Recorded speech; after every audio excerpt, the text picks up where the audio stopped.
Namo Myoho Renge Kyo, Namo Myoho Renge Kyo, Namo Myoho Renge Kyo. Hi, everyone. Thanks for being here. Thanks for your practice. I hope this finds you in good health and secure.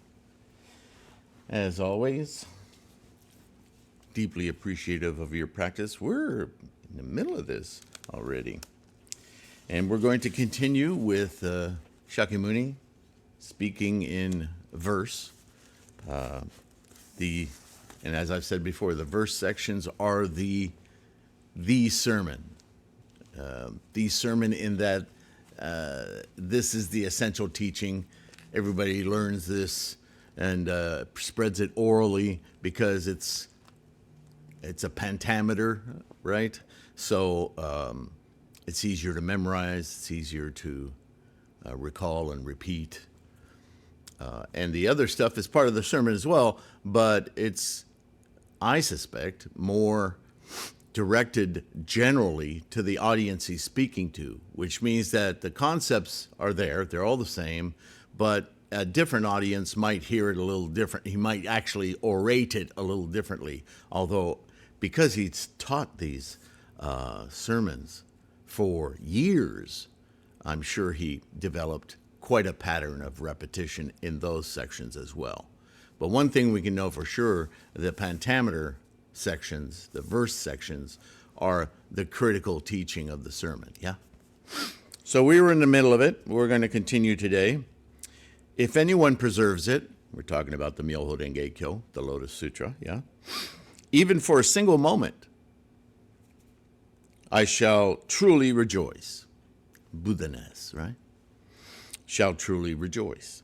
All of the Buddhas will do so also. In other words, if you, even for a moment, while you're studying, practicing Myoho Renge Kyo, you invest your life, sense of life, into it. This is the essence of life. Then Buddha-ness will be satiated, will be satisfied, will be in your mind. Such people as these are praised by the Buddhas. They are courageous. They are persevering. They are known as those who follow the rules of good conduct and carry out ascetic practices. Self-control, basically. Self-control. It's interesting when you think of the language we've developed around our beingness in samsara. The clues are all there. If we stop and really consider what we're saying. It's odd in a way that we have to be awakened to that. How language plays with this aspect of our reality, our inherent Buddha-ness.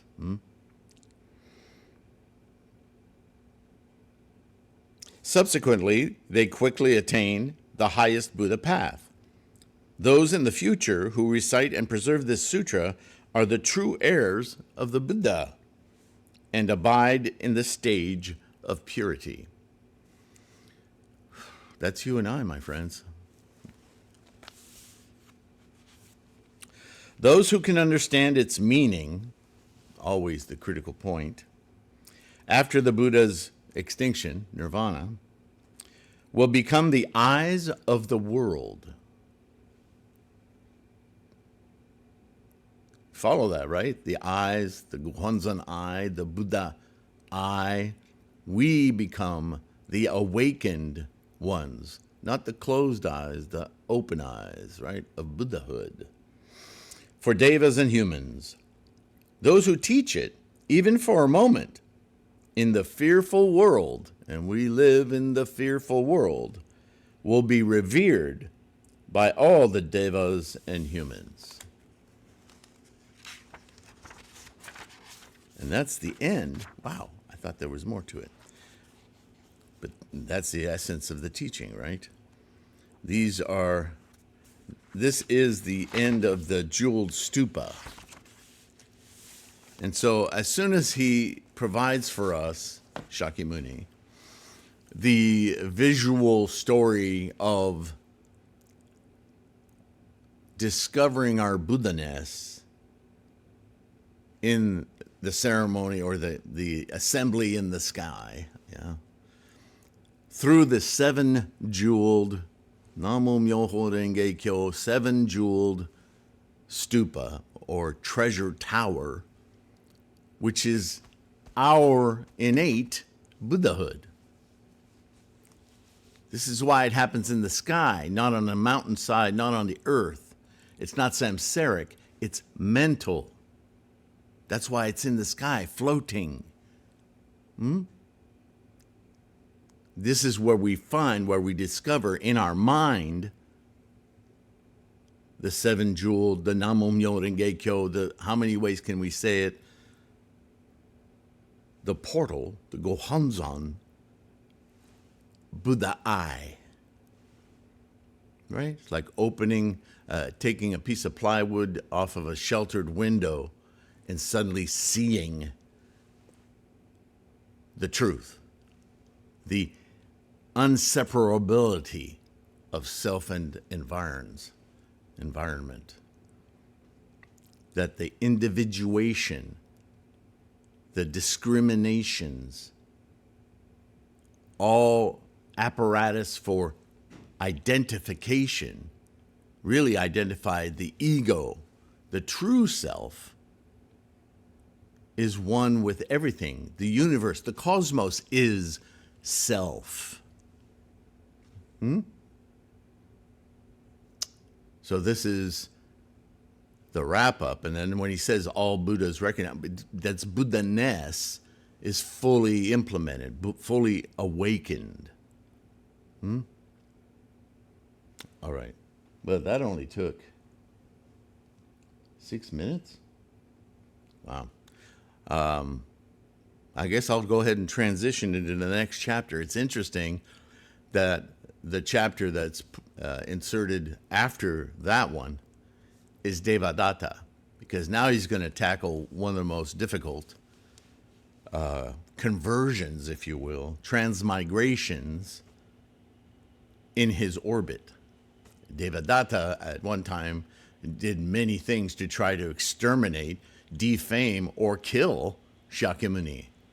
He wanted to take his place because he was so erudite, knew all of the teachings. It's always fascinating to me when students believe that they know the teaching of their mentor, their teacher, better than their mentor teacher does. But this is the history of man, right? And sometimes they may have clear insights that seem superior to their mentor, just like a son and a father. And then with experience and some humbling experiences, they suddenly grow to respect the wisdom of their father, mentor, teacher, beyond what they thought they knew.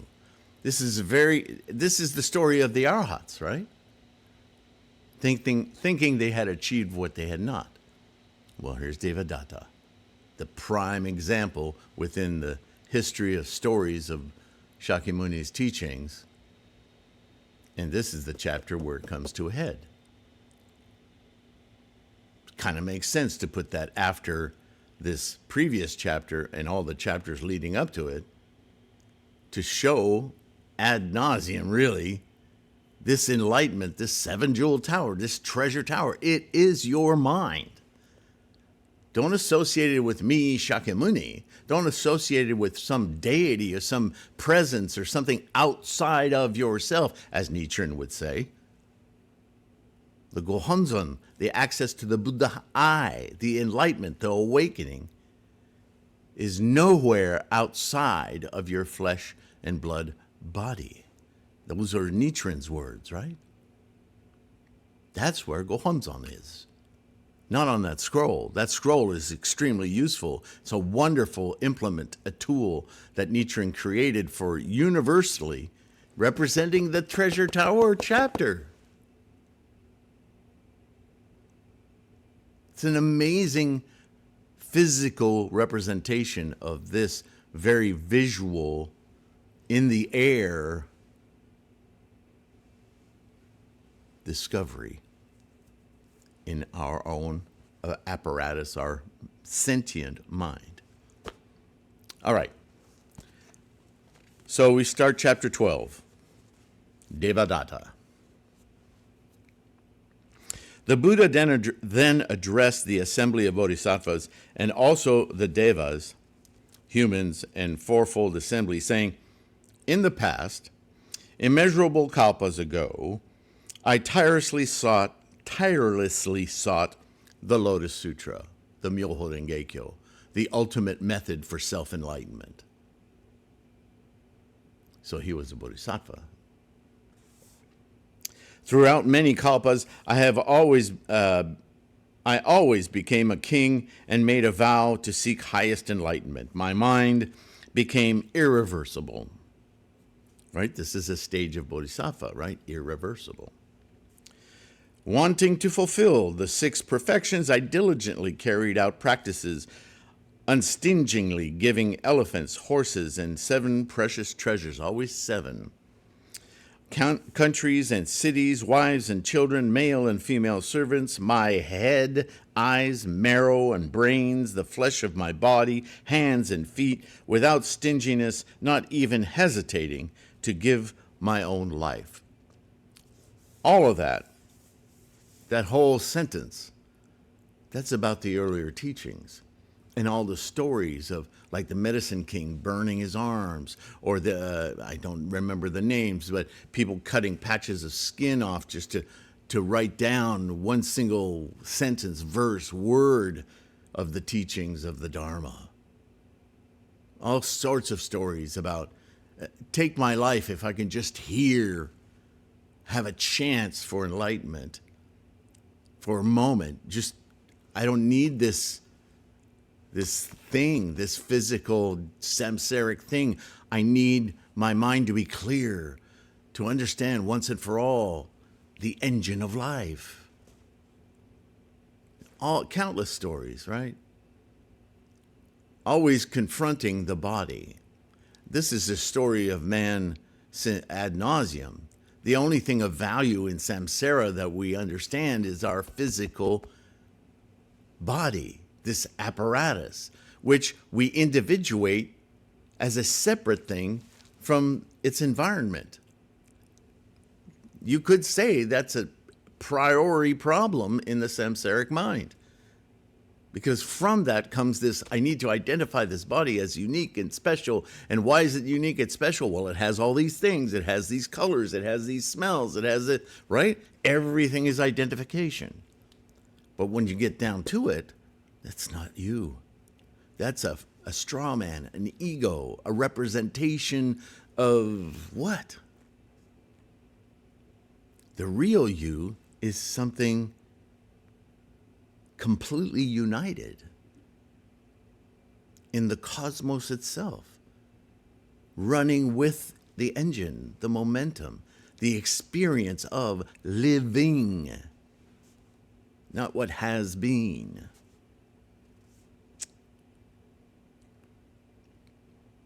So yeah, all these offerings, not only things like kingdoms and servants and all that, but finally, even his own life.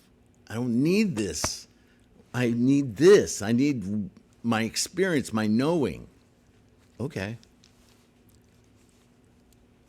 At that time, the lifespan of the people in the world was immeasurable. Interminable, really. It just seemed that way, right? That time thing we keep running into in Buddhism.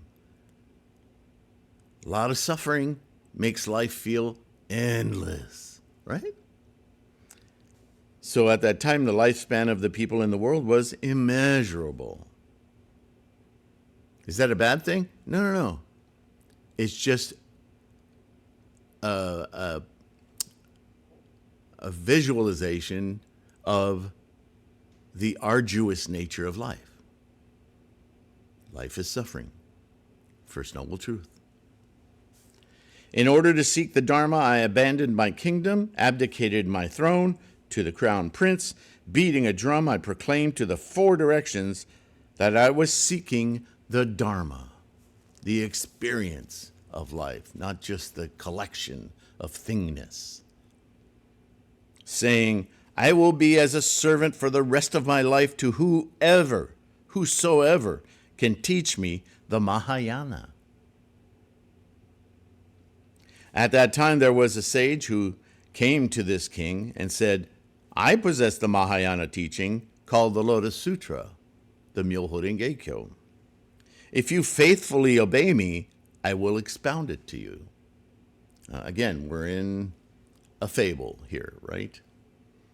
We're seeing that Shakyamuni is starting to unglue himself.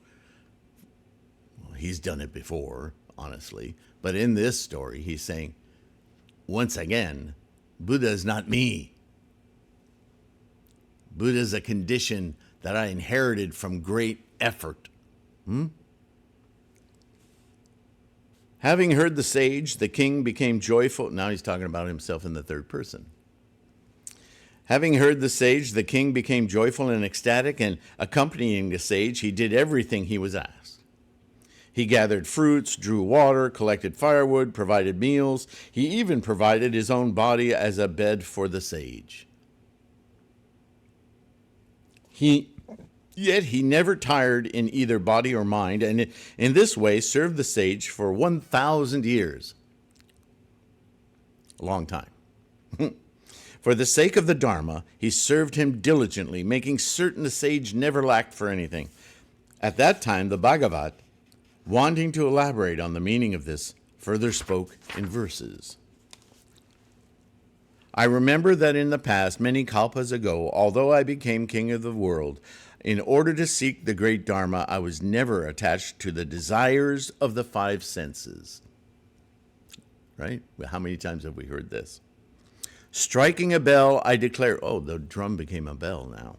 Striking a bell, I wonder if that's why we use a bell. I declared this to the four directions. If anyone possesses the great Dharma and explains it to me, I will become his servant. At that time, there was a sage called Asita, who came to be great king, and to the great king himself, and said, I possess a subtle and true Dharma that is rare in the world. If you are able to practice it, I will explain it to you. Now see how subtly different that is than what we read in the story. He's already identified this subtle and true Dharma as the Lotus Sutra. I think that's interesting. On hearing what the sage said, the king became overjoyed. He immediately accompanied the sage and performed whatever he asked. He gathered firewood and various fruits. He respectfully offered them whenever requested because he longed for the true Dharma. He never tired in body or mind. For the sake of sentient beings, he diligently sought everywhere the great Dharma. So already he's expounding that it wasn't just for himself. Something I remind you guys of all the time, that when we endeavor to awaken ourselves, there is always this subtext that by enlightening ourselves, we will benefit the world. We will benefit everything in our environment, others. It's endemic, it's intertwined with our enlightenment that we affect the lives of those around us. Why? Because we're all energy, just like a magnet. A magnet has certain energies, a field of energy, yes? Electromagnetism, it's energy. And what's around that electromagnetism is affected by it. By chanting, we make our magnet more powerful. So if it's going to be more powerful, it should be powerful in a productive manner, in a life-affirming manner, yeah?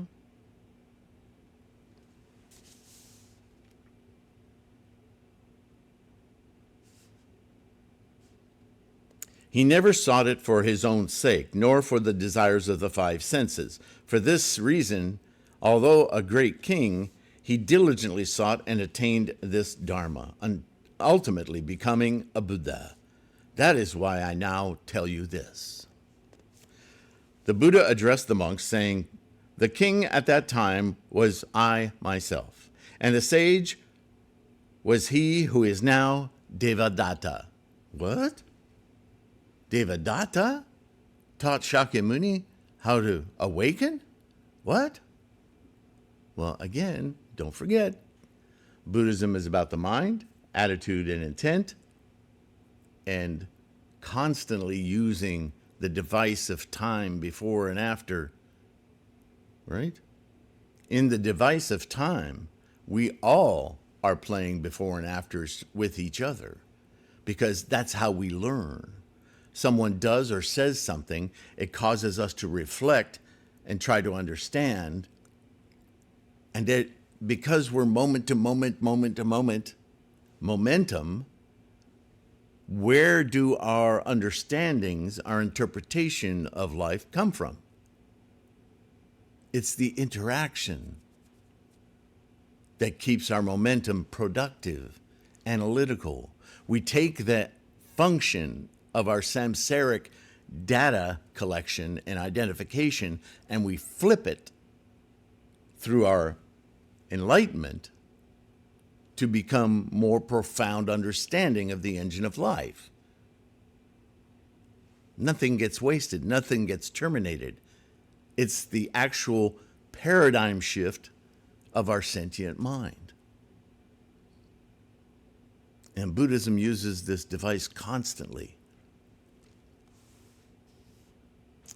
Through the virtuous friendship of Devadatta, I was able to become endowed with the 6 perfections.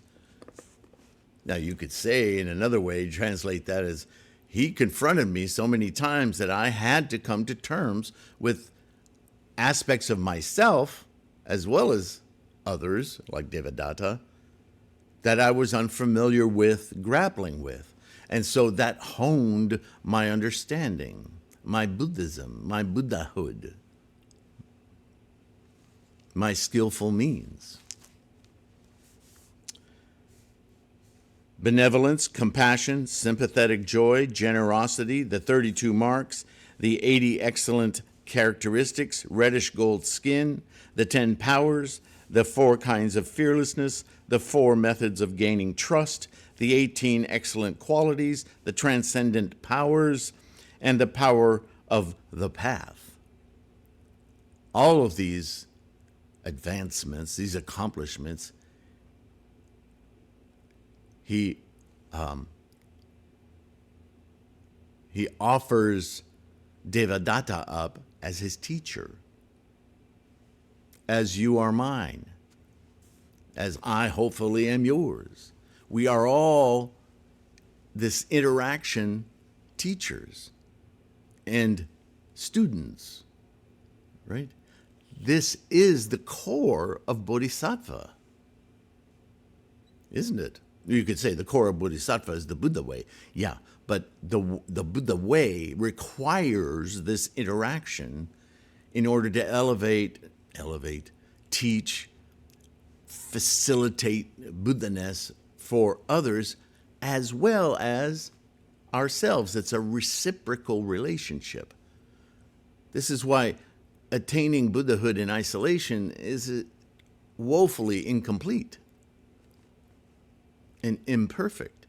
Only through Bodhisattva, this attitude, this intent, do we expand greatly and understand the merits, the wonder, the accomplishment, the attainment of Buddhahood. As you said earlier, even if you just teach one person, or teach, that word is problematic.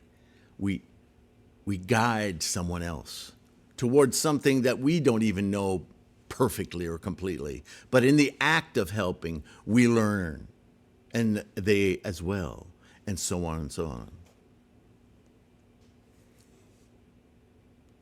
The Buddha addressed the fourfold assembly saying this: after immeasurable kalpas have passed, Devadatta will then become a Buddha called Devaraja, a Tathagata, completely enlightened, perfect in knowledge and conduct, well-departed, knower of the world, unsurpassed, tamer of humans, teacher of the devas and humans, Buddha Bhagavat. Now, he's already done this with the Shravakas and the Pratyeka Buddhas, and even the Arhats, right, came to realize, oh, crap, we didn't really get there. This bodhisattva practice will get us to much greater heights of realization and knowledge. And now he's picking on his foremost scholar that's been following, tried to kill him, and demonstrating, because everybody knows Devadatta. They know his history, but they know he's also a follower, and not a follower in the sense of a bad thing, but a student of, a dedicated student of Shakyamuni. And so now a person, says Devadatta now stands for every person who's had such serious doubts about Buddhism and Shakyamuni's teachings that they've actually gone against him. Maybe not to the degree Devadatta is, but has been. But we're, again, Buddhism about the mind. When your attitude goes sour, it doesn't mean you can't attain enlightenment. So Devadatta stands in for that whole aspect of our minds, yeah? His world will be called Devasopana.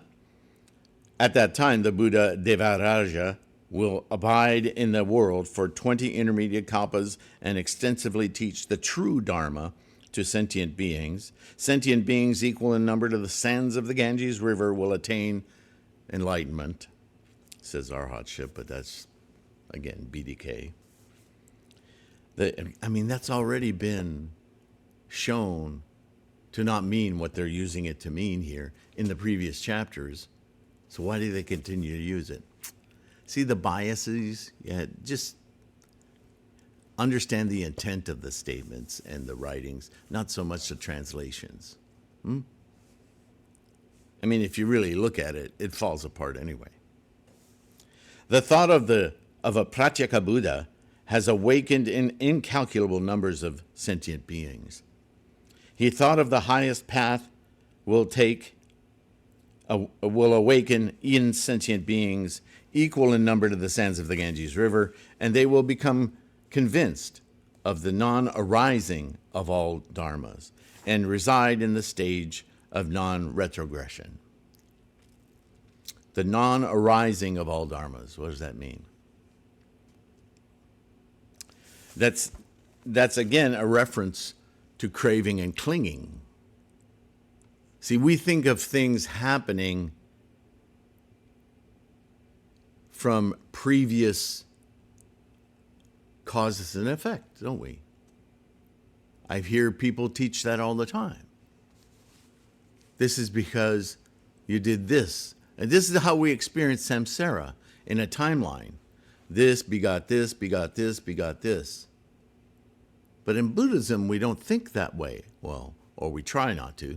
In our enlightenment, it becomes more obvious, maybe I'll say it that way, that we have a karmic amalgam of being. And that amalgam is constantly moving through time. And as it moves through time, picture it as that snowball analogy I used, right?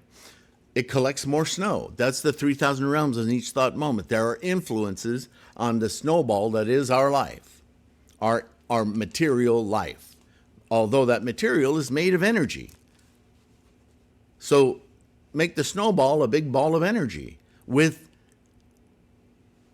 infinitely tiny, more than the Ganges River, infinitely tiny amalgams of tendencies and conditions of energy. And they're constantly manifesting moment to moment to moment.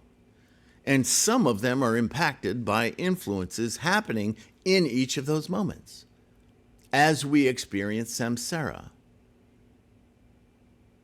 Now you could say, well, Sylvain, now you're making the proof that things change with previous actions, cause and effect. No, I'm not. Be careful. What I'm saying is that energy, as it is influenced, modifies its beingness. That experience, dharmas, happen moment to moment. And that we, by chanting, make modifications, make influences to those influences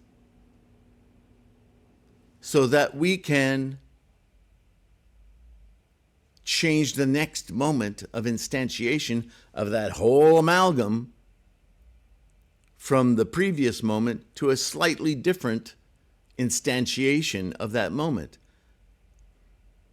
So the cause, if you want to use the terms cause effect, because they're immediate, right? Moment to moment. Look up moment in this book.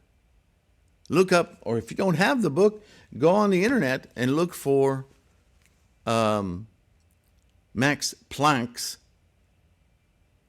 units of measure, and look up the one for time, the smallest unit of measure, the fundamental unit of measure, and your mind will just blow.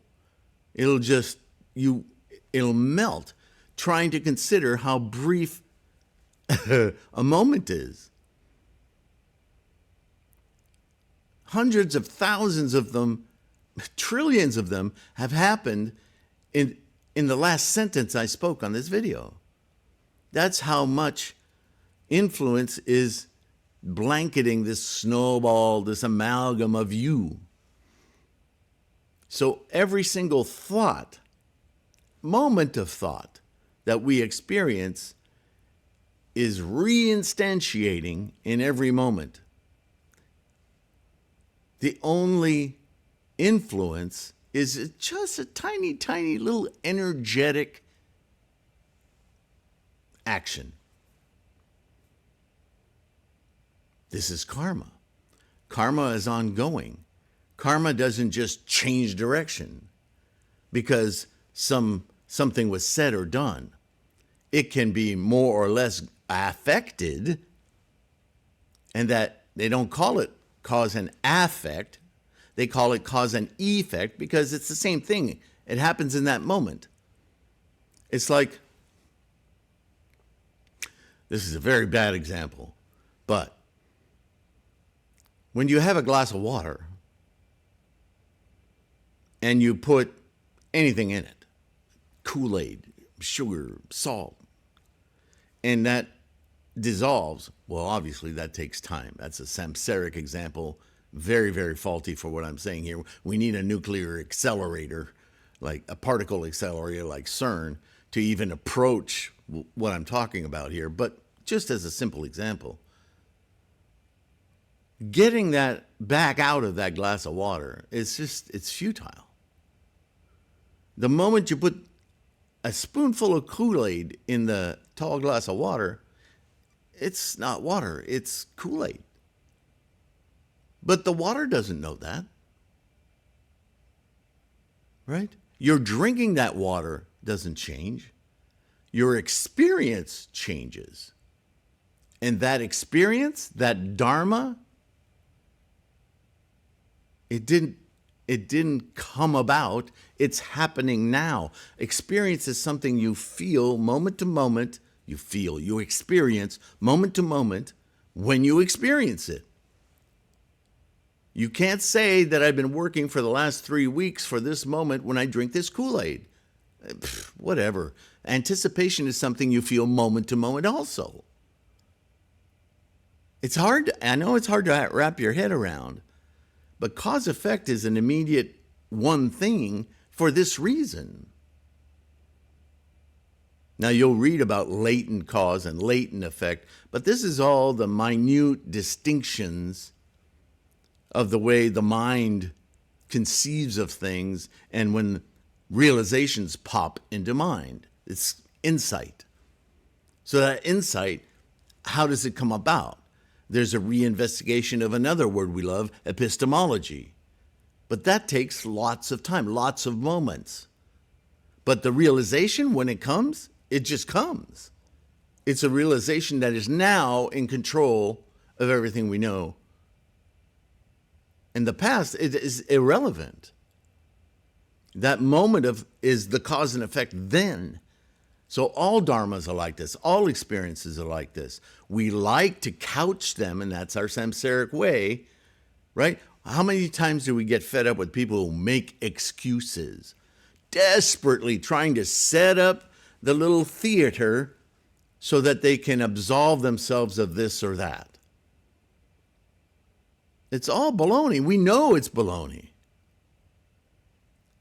Why do we know it's baloney? Because you right now hit my hand with a hammer.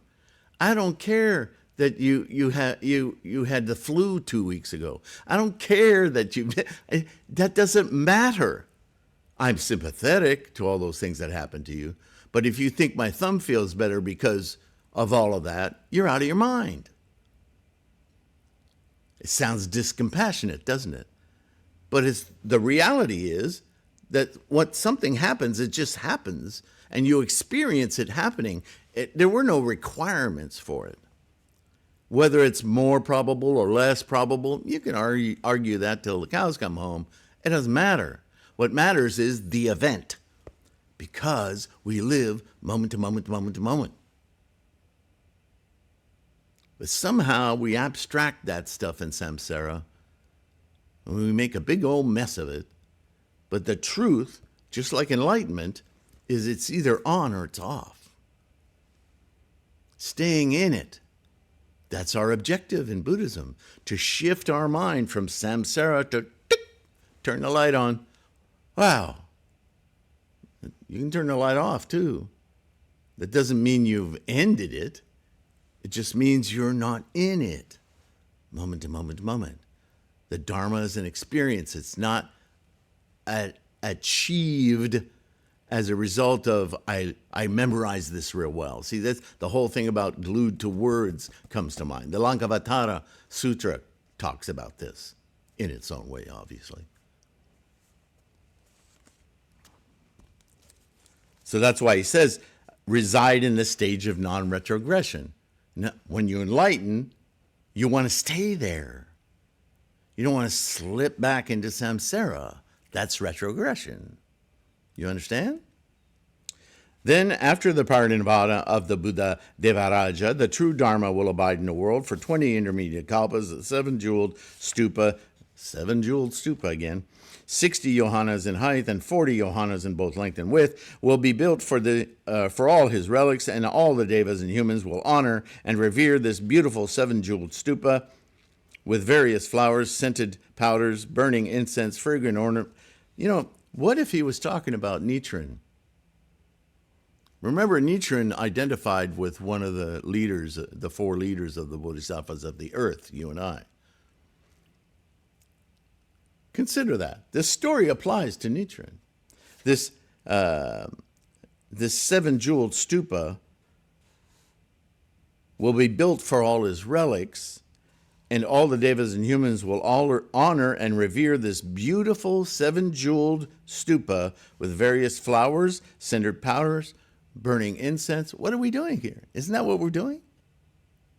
We're honoring Nichiren's insight, his teaching of the Dharma for however long. Incalculable sentient beings will attain enlightenment, awakening. Innumerable sentient beings will be enlightened as Pratyeka Buddhas, and the thought of enlightenment will awaken in inconceivable numbers of sentient beings, and they will reach the stage of non-retrogression. Isn't that your and I's mission? My mission. Right?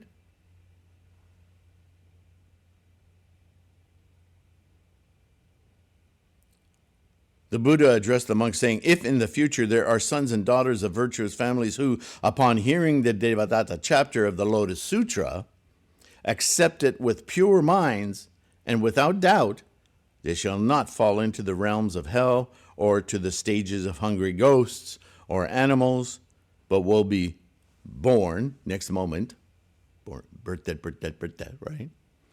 In the presence of the Buddhas in the 10 directions. They will awaken enlightened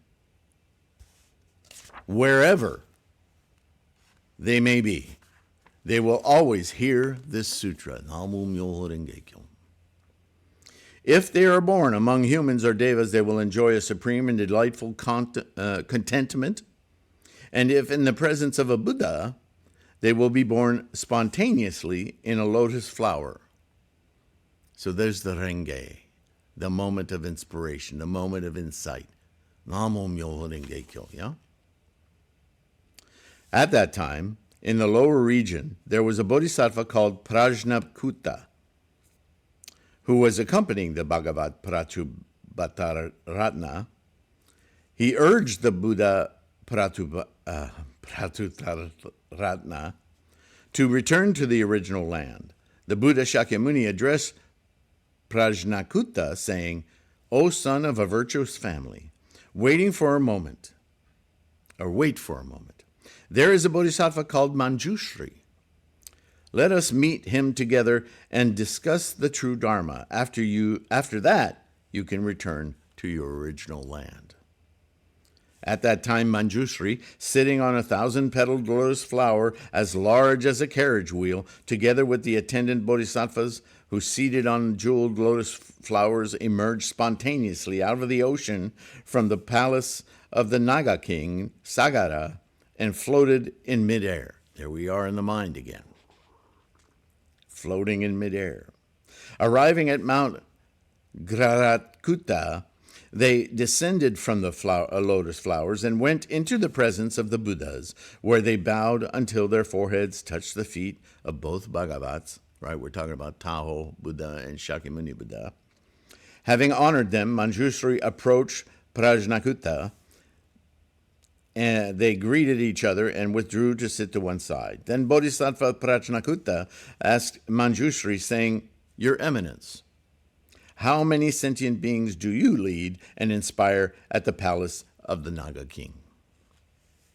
Manjushri answered, "The number is immeasurable and incalculable.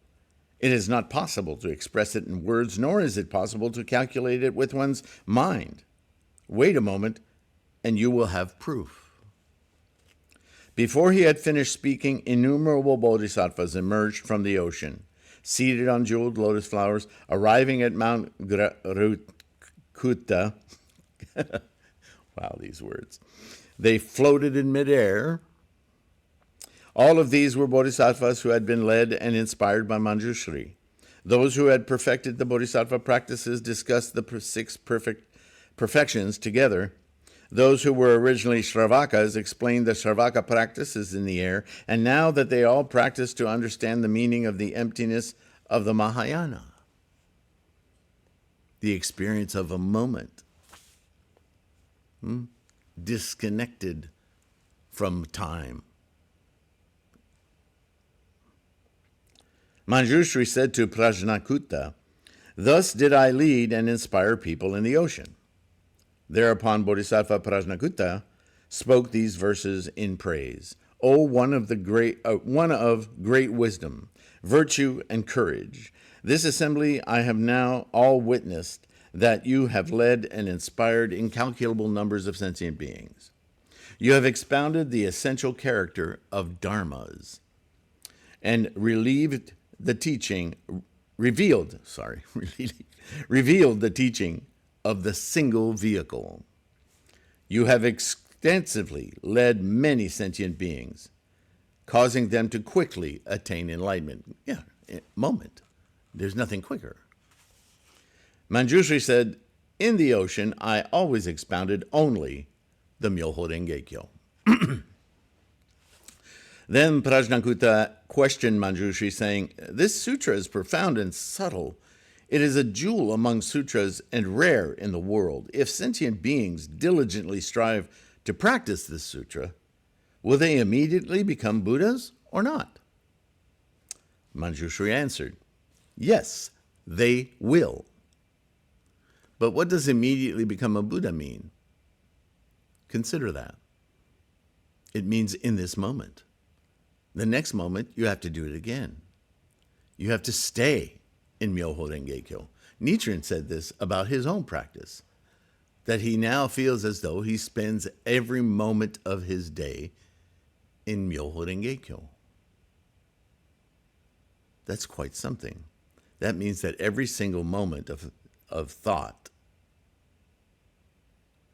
is an experience of enlightened insight.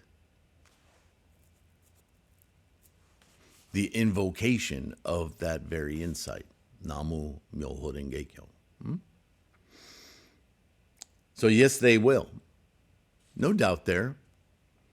There is a daughter of the Naga king, Sagara, who is only 8 years old. She is wise, her faculties are sharp, and she also well knows all the faculties and deeds of sentient beings. What do you suppose this is we're talking about? She has attained the power of recollection. She preserves all the profound secrets, treasures taught by the Buddhas, enters deep meditation, and is well capable of discerning all dharmas. It's quite an 8-year-old, yeah? She instantly produced the thought of enlightenment and attained the stage of non-regression. She has unhindered eloquence and thinks of sentient beings with as much compassion as if they were her own children. Remember, we talked about this, right? Her virtues are perfect. Her thoughts and explanations are subtle and extensive, merciful and compassionate. She has a harmonious mind and has attained enlightenment. 8-year-old. The Bodhisattva Prajnakutta said, I see the Tathagata Shakyamuni, who has been incessantly carrying out difficult and severe practices for miserable kalpas, accumulating merit and virtue while seeking the Bodhisattva path. Looking into the great manifold cosmos, there is not a single place, even the size of a mustard seed, where this Bodhisattva has not abandoned his life for the sake of sentient beings. Right? So he's saying this was arduous for Shakyamuni. How can this 8-year-old just instantly, how can anyone instantly attain Buddhahood, as Manjushri said earlier? He attained the path to enlightenment only after this. It is hard to believe that this girl will instantly attain complete enlightenment. Right? Isn't that a question you might ask? Most of us would. Before he had finished speaking, the daughter of the Naga king suddenly appeared in their presence. Bowing until her forehead touched their feet, she withdrew to one side and spoke these verses in praise. The Buddha is deeply versed in the characteristics of good and evil, life-affirming, life-unaffirming. And he completely illuminates the 10 directions, he being Buddha-ness, yeah? His subtle and pure Dharma body is endowed with the 32 marks, and with the 80 good characteristics, his Dharma body adorned. He is adored by devas and humans and honored by nagas. There is no sentient being who does not pay him homage. Moreover, that I will attain enlightenment upon hearing him can only be known by a Buddha. I will reveal the teaching of the Mahayana and save suffering sentient beings. At that time, guess who else is speaking up now? Shariputra spoke to the daughter of the Naga king, saying, you say that you will soon attain the highest path. This is difficult to believe. Why is this? Well, the female body is polluted. Oh, the old misogyny's back. It is not a fit vessel for the Dharma. How can you attain highest enlightenment? Now, you ladies, pay attention. This is a rattling moment in Buddhism. In India, yeah? A female, in fact, well, I'll talk about it later.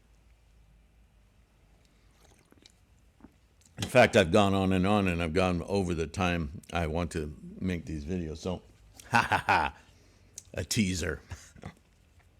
In the next video, we'll get into this misogyny and how Shakyamuni Buddha, with big brass ones, challenges centuries, longer than centuries, millennia, of the minimization of women in most of the world's cultures, right? There are some that were matriarchal, indigenous peoples who respected the wisdom of women, if only for what seemed magical is their ability to make humans.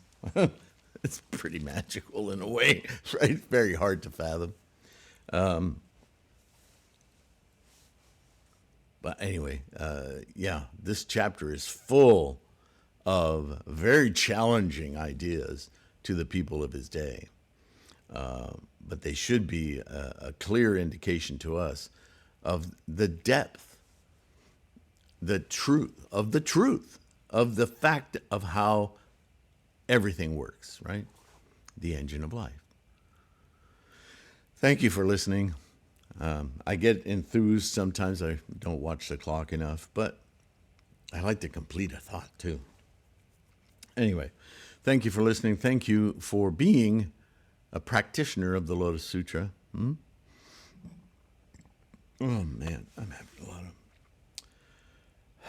medications. Seem to live my life with wah, wah, wah. I'm really, really gratified to provide this resource for all of us, all of it, not just these videos, the podcasts, all free, the threefoldlotus.com website with tons of free information and links to YouTube, the mandala store, the bookstore, the ebooks. It's all resources to help bolster our practice, resolve doubts, and most of all, create confidence so that you can keep your practice strong, free of doubt, and savor it. Savor it more and more as you understand how profound it is. And I will see you in the next one. All right? Bye for now.